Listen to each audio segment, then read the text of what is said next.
জামাতে ইসলাম যদি জান্নাতের টিকিট দিতে পারে নাউজুবিল্লাহ, সেটা তারা পারবে না অফকোর্স, বাট দেন স্টিল এটা যদি একটা নির্বাচনী ইশতেহার, রাজনীতিতে নাকি সবকিছুই সম্ভব। পুরনো নেতৃত্ব যারা ছিলেন, যারা অলরেডি করা, যাদের বিরুদ্ধে বিভিন্ন রকম দণ্ড হচ্ছে, তাহলে তার জায়গায় আপনার কাকে নেতৃত্ব দিবেন? তাহলে এটা কিন্তু খুব রাতারাতি করে সম্ভব না।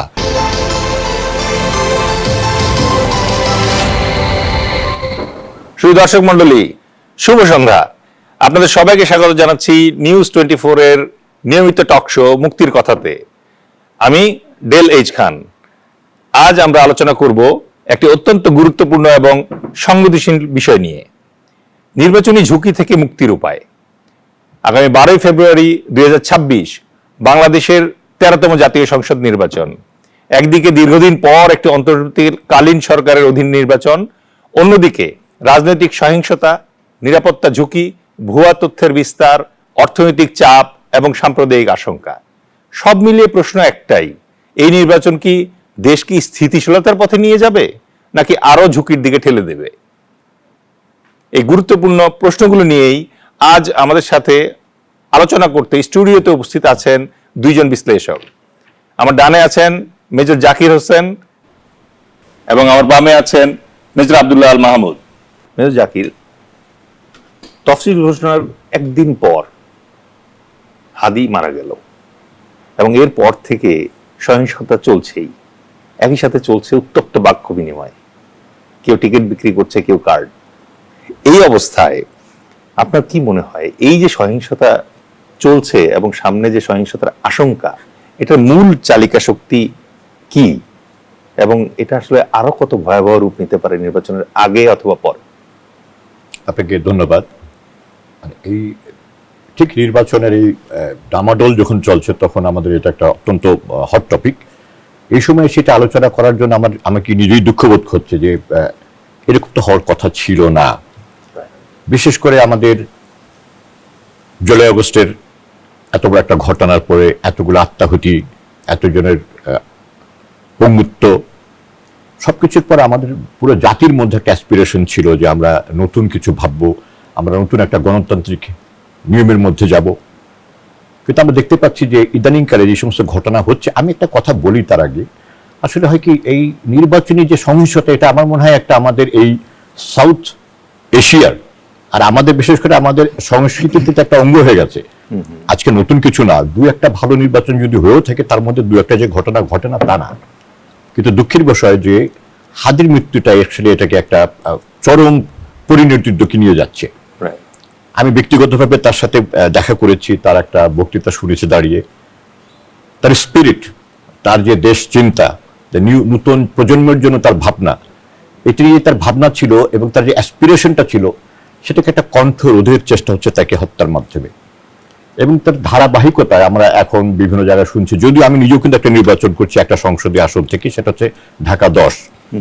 তো সার্বিকভাবে যে দেশের যে পরিস্থিতি আমরা প্রতিদিন দেখতে পাচ্ছি টেলিভিশনে এবং পত্রিকায়, এটা অত্যন্ত দুঃখজনক। এর পেছনের কারণটা হচ্ছে আমরা যে পরিবর্তনটা চেয়েছিলাম, সেই পরিবর্তনটা কিন্তু আসেনি। এটা খুব দুঃখজনক। কারণ এখনো দেখেন সেই মাসেল শক্তি, সেই মাসেল পাওয়ার, সেই ঋণ খেলাপেরাই কিন্তু ঘুরে ফিরে আবার নমিনেশন পেয়েছে। এটা নিয়ে অনেক আশঙ্কা করছেন যে আরো বাড়বে সামনে?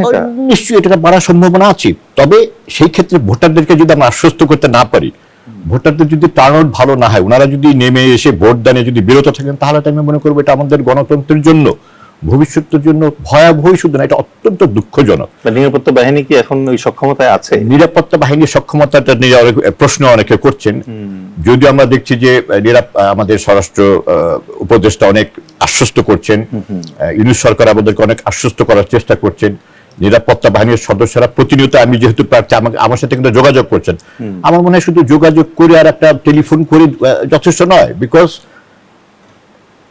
ভিতরে যারা থাকবেন, যারা প্রতিদ্বন্দ্বী, তাদের যারা সমর্থক, তাদের মধ্যে যদি চারিত্রিক পরিবর্তন না হয়, দেশের গণতান্ত্রিক পদ্ধতিতে যদি পরিবর্তন না হয়, নির্বাচন কমিশন যদি শক্তি না হয়, তাহলে আমরা এই নিরাপত্তা বাহিনী শুধু আশপাশ দিক ঘুরে নিরাপত্তার কথা বলে আমার মনে হয় না এটা খুব একটা বেশি কার্যকর হবে। তবে আমি আশাবাদী, নিশ্চয়ই এখনো সময় আছে, এখনো বোধহয় 2 সপ্তাহ মতো সময় আছে।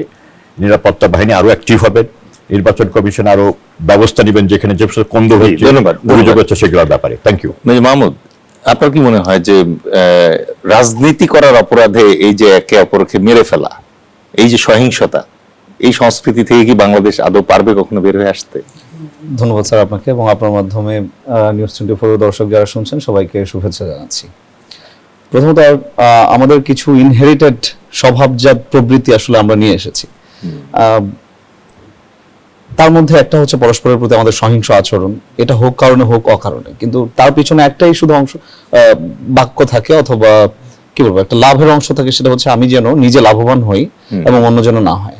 আমার নিজের উদ্দেশ্য সাধনের জন্য আমি একটা পর্যায়ে যে যত প্রকারের সহিংস আমাকে হতে হয়, আমি সেই রাস্তাটায় আমি চলে যাই সামহাও। যেই পরিবর্তনের আকাঙ্ক্ষা আমরা ধারণ করে আমরা কথা বলেছি প্রথম থেকে 5 আগস্টের পরবর্তী সময়ে, ইভেন যে পরিবর্তনের ধারক এবং বাহক আমরা যাদেরকে মনে করেছিলাম তারাও কিন্তু চেঞ্জড।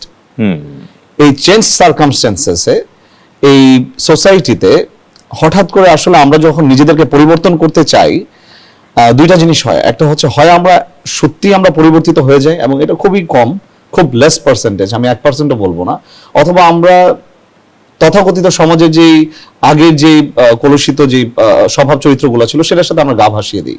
সুতরাং আমাদের অনেক জুলাই হিরো আমরা যাদেরকে মনে করেছি তারাও কিন্তু সেইভাবে গা ভাসিয়ে দিয়েছে। সেটা সামনে আসা শুধু সময়ের মাত্র, যখনই দেখবেন রিজিম চেঞ্জ হচ্ছে, অন্য কেউ আসছে, তখন এই জিনিসগুলো পপ আপ করে আসবে আস্তে আস্তে ধীরে আস্তে ধীরে। কিন্তু যে জিনিসটা আমাদের সকল রাজনৈতিক দলকে অ্যাটলিস্ট এখন একটা একাত্মতা পোষণ করা উচিত, বা একটা পয়েন্টে এগ্রি করা উচিত, আমরা রাজনীতি করব, আমরা পরস্পরের বিরোধিতা করব, আমাদের বিরোধী বাক্যের আচরণ থাকবে, কিন্তু সেটা আমাদের যেন সহিংস রূপ না নেয়, প্রতিপক্ষকে দমন এবং হচ্ছে পীড়নের মাধ্যমে যেন আমি তাকে নিশ্চিহ্ন করে দেওয়ার মতো একটা প্ল্যান যেন আমি না করে রাজনীতি করি। এই পয়েন্টে যতদিন পর্যন্ত না আসতে পারবে ততদিন পর্যন্ত বাংলাদেশে ভালো যারা, অথবা যাদের আসলে বাংলাদেশের রাজনীতিতে অনেক কিছু দেওয়ার মতো আছে, তারা আসবে না।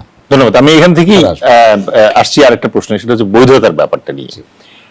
অনেকেই বলছে, যারা বড় দেখে পলিটিক্সটাকে টপ ভিউ থেকে দেখে, বার্ডস আই ভিউ থেকে দেখে, তারা বলছে যে বড় একটি রাজনৈতিক দলের অনুপস্থিতি জনিত কারণে আন্তর্জাতিকভাবে এই আসন্ন নির্বাচনের গ্রহণযোগ্যতা নিয়ে একটা প্রশ্ন উঠবে, বৈধতা নিয়ে একটা প্রশ্ন উঠবে।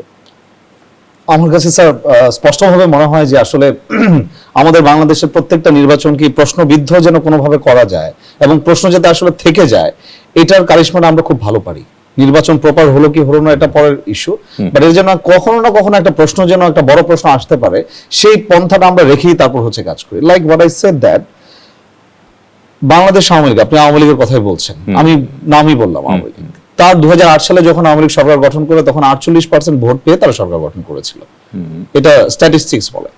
এবং মতান্তরে সেই সময় আওয়ামী লীগের সাপোর্টার ছিল হচ্ছে 40%, অর্থাৎ 40% ভোটার। এই যাবৎকাল যদি আমি ভোটার কাউন্ট আমি ধরে থাকি, সেই ক্ষেত্রে 40% কাউন্ট হলে আমার 13 কোটি ভোটার আছে বর্তমানে, আমার রাফলি 13 কোটি, তার মানে হচ্ছে 5 কোটি 20-25 লাখের মতো। এটা তো বাংলাদেশের জনগণ, রাইট? সুতরাং বাংলাদেশের আওয়ামী লীগের নেতাকর্মী ছিল কত, টপ লেভেল অথবা আমরা যদি ডিভিশন জেলা লেভেল পর্যন্ত দেখি 1 লাখ 2 লাখ।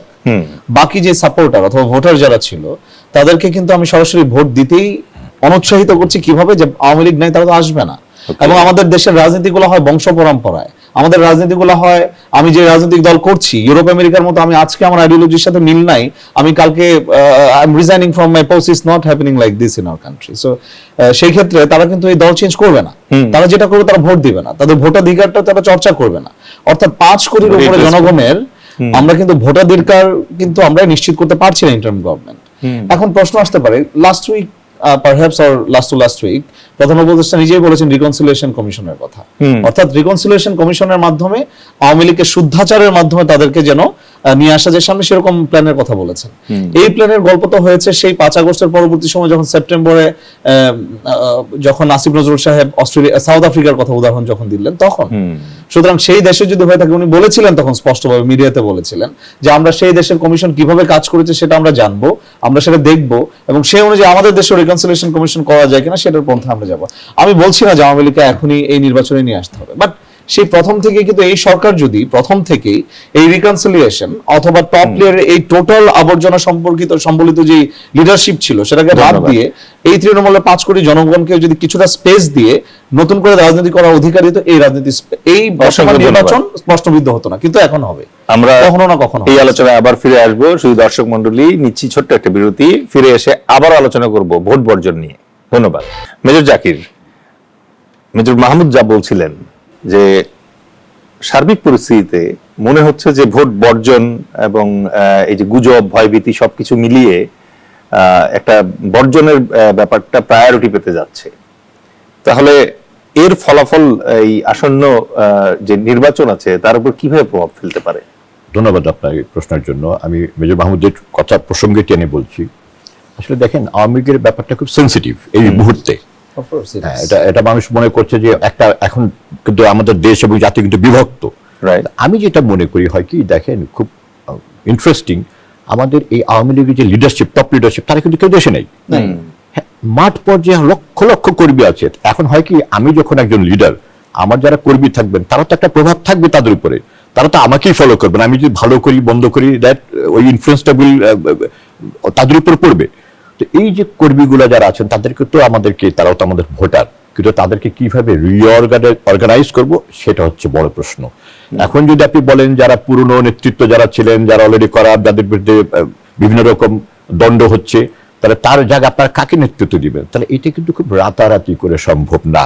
এটার জন্য যদি রিকনসিলিয়েশনটা যদি প্রথমেই হতো, এতদিনে যদি একটা ব্যবস্থার মধ্যে আসতো, তাহলে মনে হয় আমার একটা, এটা নতুন কিছু আমরা একটা দেখতে পেতাম। কিন্তু হঠাৎ করে আওয়ামী লীগকে নিয়ে আসবেন, এটা আমার মনে হয় বিভক্তি হবে, সম্ভব না। এটা একটা আরো সমস্যা সৃষ্টি করবে। সেপ্টেম্বরে আইন উপদেষ্টা বলেছিলেন, কিন্তু উনি আসলে এখন এই মুহূর্তে এটা সম্ভব না। এতে কি হচ্ছে, এখন এই যে আমরা যেটা যাচ্ছি, আমি তো একটা প্রার্থী আগেই বলেছি, এখন ভোটের মাঠে গিয়ে দেখছি এই গ্রুপটা কিন্তু খুব চুপচাপ আছে। তারা কিন্তু very silent and they are observing. আবার বাইরের থেকে তাদের প্রতি কি নির্দেশনা আসে সেটাও কিন্তু আমরা এই মুহূর্তে জানি না। ডেফিনেটলি খুব ভালো নির্দেশনা আসবে আমি মনে করছি না ব্যক্তিগতভাবে। টার্ন আউট কমে যাবে, টার্ন আউটটা করবে, রাইট, দ্যাট ইজ ইম্পর্টেন্ট। এটার সাথে সাথে আরেকটা কি হবে, যেহেতু এখন আওয়ামী লীগ নাই, এখন সাধারণ ভোটাররা ভয় পাবে যে আমরা গেলে না হয় কোনো সংশয়তা হয় কিনা, আমাদেরকে খুব ভয় ভীতি দেখাচ্ছে কিনা। উপরন্তু আমাদের যে দুটো দল আছে তারা যে সংঘর্ষিত মারামারিতে আছেন, সেখানেও তো ভোটাররা ভয় পাবেন। এটা একটা বড় কনসার্ন। যদি এখন টার্ন আউটটা যদি এরকম প্রপার না হয়, একটা ভালো পার্সেন্টেজের ভোটাররা যদি না আসেন, তাহলে প্রশ্নবিদ্ধ হবেই। ধন্যবাদ। মেজর মাহমুদ, আপনার কাছে আবার ফিরে আসছি। খুবই সম্প্রতি ভারত বাংলাদেশকে নন ফ্যামিলি স্টেশন ডিক্লেয়ার করেছে তাদের কূটনীতিবিদদের জন্য। সারপ্রাইজিংলি ইউএসএ করেনি, ইউকেও করেনি, এমনকি ইউএনও কোনো এ ব্যাপারে অ্যাডভাইজারি দেয়নি। কিন্তু তারা একটা মানে ওভারঅল মনোভাব ক্রিয়েট করতে চাচ্ছে, যেখানে মনে হচ্ছে যে বাংলাদেশ ঝুঁকিপূর্ণ এবং বাংলাদেশে মব ভায়োলেন্স হওয়ার সম্ভাবনা আছে এবং এই নির্বাচনটা বিভিন্ন ধরনের নিরাপত্তা ঝুঁকিতে আছে।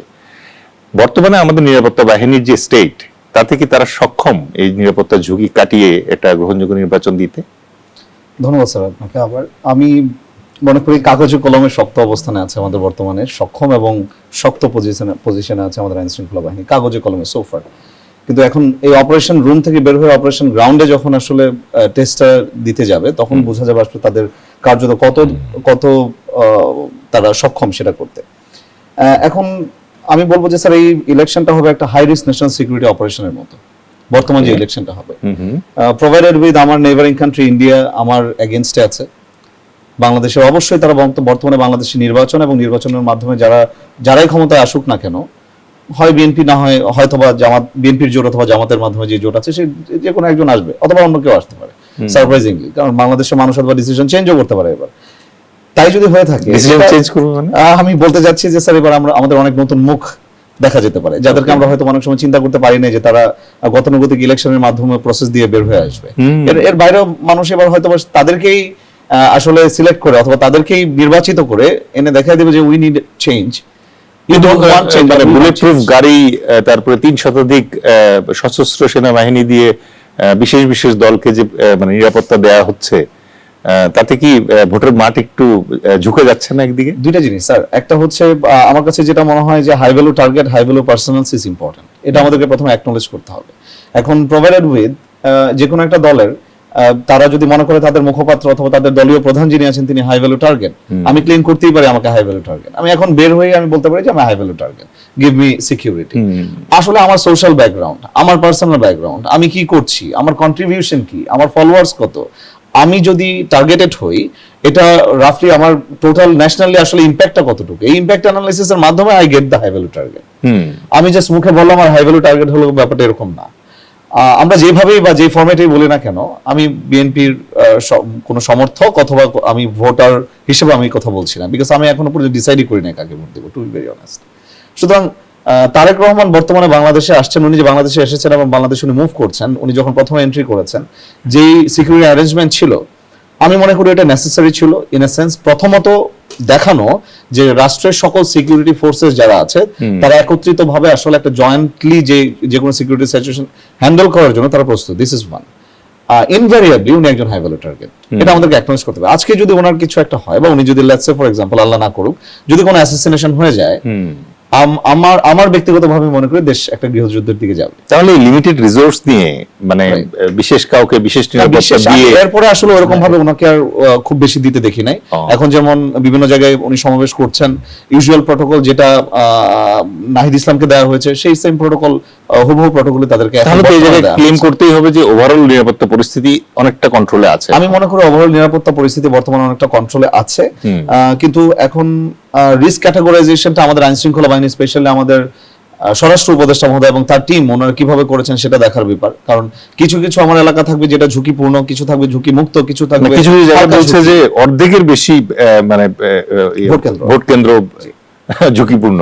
না, আমি সেটাই বলছি স্যার, এর উপর ভিত্তি করে আসলে তাদেরকে ডেভেলপমেন্ট প্ল্যান করতে হবে। এখন অর্ধেকের বেশি যদি ঝুঁকিপূর্ণ হয়ে থাকে, দিস ইজ ফাইন। আমি যদি কম যদি মনে করি যে ঝুঁকি, বাট অরিজিনালি ভোটের দিন আমি যে দেখলাম হচ্ছে ম্যাক্সিমাম জায়গায় ঝুঁকিপূর্ণ, তাহলে আমার প্রিপেয়ারনেসটা ওরকম ভাবে থাকবে না। ম্যাক্সিমাম ঝুঁকিপূর্ণ ধরে আমি যখন প্রিপেয়ারনেসে যাচ্ছি, আমার ওই এলাকার যিনি সংসদ সদস্য নির্বাচনে অংশগ্রহণ করছেন, তখন উনি অন দ্য স্পট তখন আমাকে বলতে পারবেন না যে আপনি তো এটাকে বলছিলেন কিছু হবে না, এখন হয়েছে, নির্বাচন বাতিল করেন। প্রেস সচিব বলছে আবার ভোট গণতে সময়ও লাগবে বেশি, এতে কি ঝুঁকি বাড়ছে? স্যার, ভোট গণনাতে সময় লাগাটা আমি মনে করি এটা একটা আমাদের তাত্ত্বিকভাবে অথবা ভোট তাত্ত্বিক এবং মানসিকভাবে এটা একটা সময় ক্ষেপণটাই আমরা ভালোভাবে নিই না। এটা বাংলাদেশে না, এটা আমেরিকাতেও নেই না। রাইট। সো আমরা সেই ক্ষেত্রে ওনারা আসলে এই হ্যাঁ ভোটটাকে কিভাবে, হ্যাঁ ভোট না ভোটকে কিভাবে কাউন্টিং প্রসেসের মধ্যে দিয়ে যাবে, ভোটিং পোলিং এজেন্ট যদি আরো বেশি বাড়াতে হয় সরকারি পক্ষ থেকে, সেটা যদি তাদের ইন্টারিম কোনো একটা সলিউশনের দিকে যেত সেটা করা উচিত। বাট দেন এটা যখনই সন্ধ্যা হয়ে যায়, আমরা বলি যে সন্ধ্যার পরে নাকি ভোটের কাস্টিং এর মানে নাম্বারটাই নাকি উলটপালট হয়ে যায় অটোমেটিক্যালি। সো এটা যদি হয়ে থাকে, এটা তো তারা জানেন, এটা প্রেসিডেন্স আছে, সেটাকে ধরে তাদেরকে আসলে কাজ করা উচিত বলে আমি মনে করি। বরং এটা সন্ধ্যার ক্রস করে যাওয়াটা মানুষ ভালোভাবে নেবে না, এটা তাদেরকে বোঝা উচিত এবং সে অনুযায়ী কাজ করা উচিত। স্যারের একটা প্রশ্ন যেটা প্রথমেই বলছিলেন স্যার, যেমন অনেকে টিকিট দিচ্ছেন, অনেকে কার্ড দিচ্ছেন, আমি এটাতে সম্পূর্ণ একমত। তাদের টিকিট এবং কার্ড দেয়নি, ফার্স্ট থিং ফার্স্ট। জামাত ইসলাম যদি জান্নাতের টিকিট দিতে পারে, নাউজুবিল্লাহ, যেটা তারা পারবে না অফকোর্স, বাট দেন স্টিল এটা যদি একটা নির্বাচনী ইস্তেহার, রাজনীতিতে নাকি সবকিছুই সম্ভব, ধরলাম এটা রাজনীতিতে তাদের সম্ভব, তারা যদি এটা দিতেই পারে, তারা কিভাবে দিবে, এটা আমি কিভাবে পাবো, আমি কি করলে পাবো, আমি যদি না পাই আমাকে কত সময়ের মধ্যে তারা এটা দিতে পারবে, আমি যদি না পাই তাহলে তারা কি করবে, তারা অ্যাকাউন্টেবল হয়ে কি তারা কি রিজাইন করবে প্রাইম মিনিস্টার থেকে? যদি তারা সরকার গঠন করে, তারা কি সরকার ভেঙে দিবে, বিরোধী দলকে কি মানে প্রাইম মিনিস্টারশিপ দিয়ে দিবে, না কি করবে? দে নিড টু ক্লারিফাই ইট। তাদেরকে এটা স্পষ্টভাবে বলতে হবে। নির্বাচনের আগে আমি শুধুমাত্র টুপি পরলাম, মানুষের সাথে কোলাকুলি করলাম, সবার সাথে মিশে গেলাম, নির্বাচনের পর আমার সাথে দেখা করতে হলে আমার 3টা নেতারে ঘুরে তারপর আমার কাছে আসতে হয়। এটাই তো আমাদের রাজনীতি।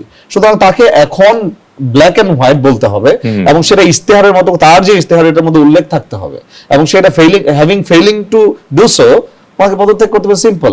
Same goes to card as well. BNP যে কার্ডের কথা বলছে, কার্ডের ক্ষেত্রে তাদেরকে স্পেসিফিক্যালি বলতে হবে তাদের আসলে কি চিন্তা, মানে আসলে এই কার্ড দিয়ে এটিএম বুথ থেকে টাকা ওঠে কিনা সেটাও বলতে হবে। এখন এটা একটা আমি মনে করি যে rhetoric, in a sense that আমাদের রাজনৈতিক নেতা কর্মী যারা আছে সবাই তো আসলে শিক্ষিত না, আবার অনেকে বলতে যে একটু বেশি এক্সাজারেশন করে ফেলে, আমার মনে করে এটা বেশি এক্সাজারেশন হয়ে গেছে। But then still card is a good option, materialistic option, কিন্তু তাদেরকে বলতে হবে আসলে কি প্রসেস, কিভাবে ফেল করলে তারা কিভাবে আমাদেরকে জিতছে, এটা তাদেরকে অফকোর্স। আমরা আবারও ফিরে আসবো সেই দর্শক মণ্ডলী। মেজর মাহমুদ যেরকম বলছিলেন যে ইশতেহার দিলেই শুধু হবে না, ওয়াদা করলে ওয়াদা কিভাবে রক্ষা করতে হবে সেই রোড ম্যাপও দিতে হবে। আবারও ফিরে আসছি একটা ছোট্ট বিরতির পর। ধন্যবাদ। কথা বলছিলাম মেজর মাহমুদের সাথে। মেজর মাহমুদ, আর্টিফিশিয়াল ইন্টেলিজেন্সের যে প্রাদুর্ভাব, যেটা নিয়ে ডক্টর ইউনূস বেশ আগেই একটা সতর্কতা দিয়েছিলেন এবং আজকে উনি মজা করে একটা অনুষ্ঠানে এসে এরকম দেখলাম ভিডিও বললো যে আমি আসলে ডক্টর ইউনূস না, আমি ডক্টর ইউনূসের এআই ভার্সন, এরকম একটা মজা করেছে। কিন্তু আসন্ন ইলেকশনে এই যে ডিপ ফেক এবং অন্যান্য পদ্ধতির মাধ্যমে ভুয়া তথ্য এবং মন গড়া জিনিসপত্র দিয়ে যে নির্বাচন এবং ভোটকে প্রভাবিত করা হচ্ছে, এইটার বিপদটা কোথায়? ধন্যবাদ স্যার। আমাদের তো আসলে যুগের পরিবর্তন হচ্ছে, যুগের পরিবর্তনের সাথে সাথে আমাদের প্রযুক্তিরও পরিবর্তন হচ্ছে।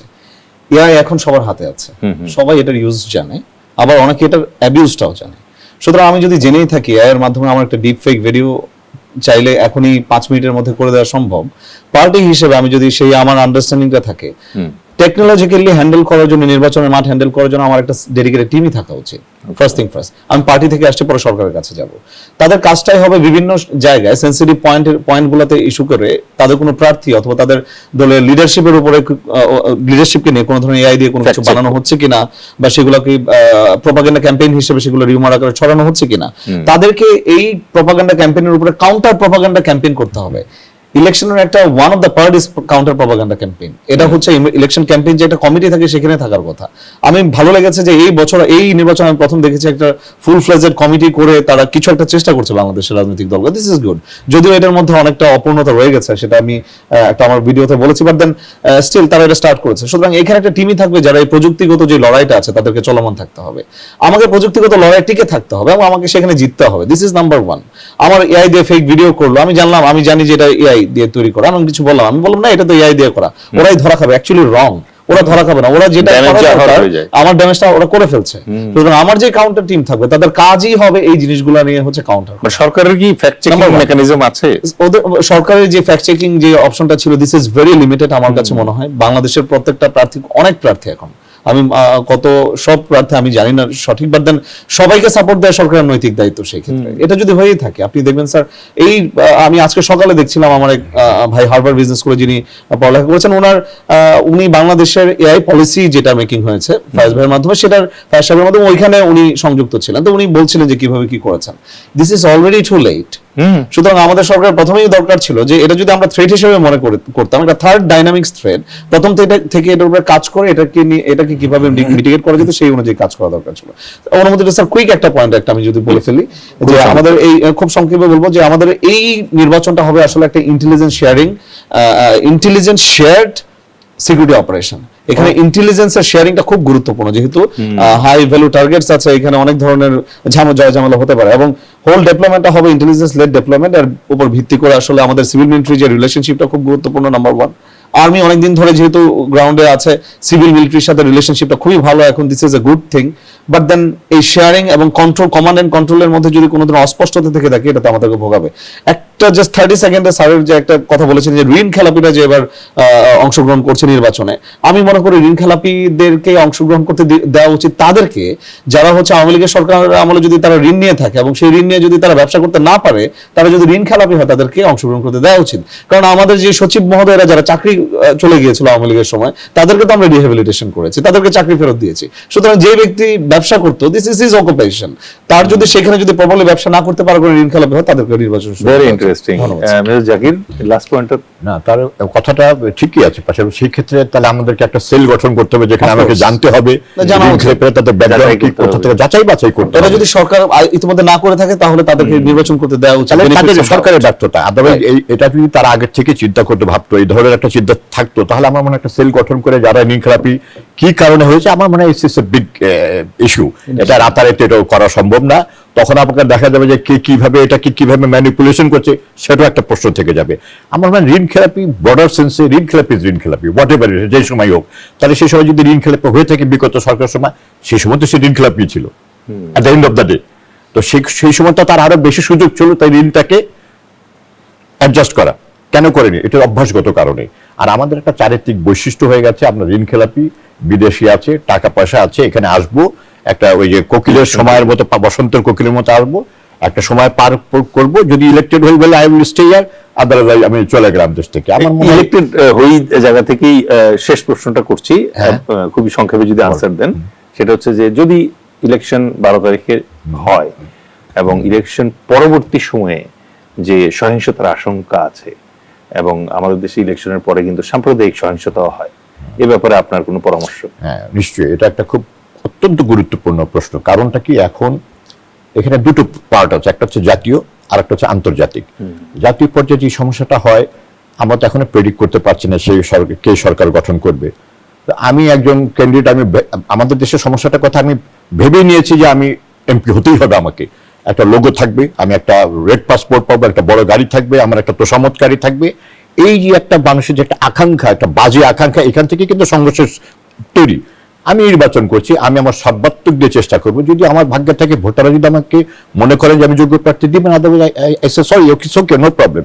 কিন্তু এই যে একটা মানে সমস্যা যেটা তৈরি হবে, যে যারা নাকি নির্বাচনের জন্য একদম উদ্গ্রীব হয়েছিলেন, কোনো কারণে যদি ভোটাররা তাদেরকে প্রত্যাখ্যান করে, তখন তাদের থেকে একটা সহিংসতার সম্ভাবনা আছে। নাম্বার ওয়ান, এটা দেশের মধ্যে আছে।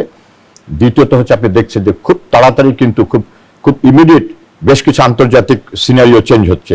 রণতরী আসছে ইরানের দিকে, ভেনেজুয়েলার ঘটনা দেখলাম। আবার সেদিনকে আর একটা ইন্টারেস্টিং দেখলাম, কোথায় যেন এক ভোটারকে হেলিকপ্টার দিয়ে এক দেশ থেকে তুলে নিয়ে গেছে, ওই দেশেরই সরকার।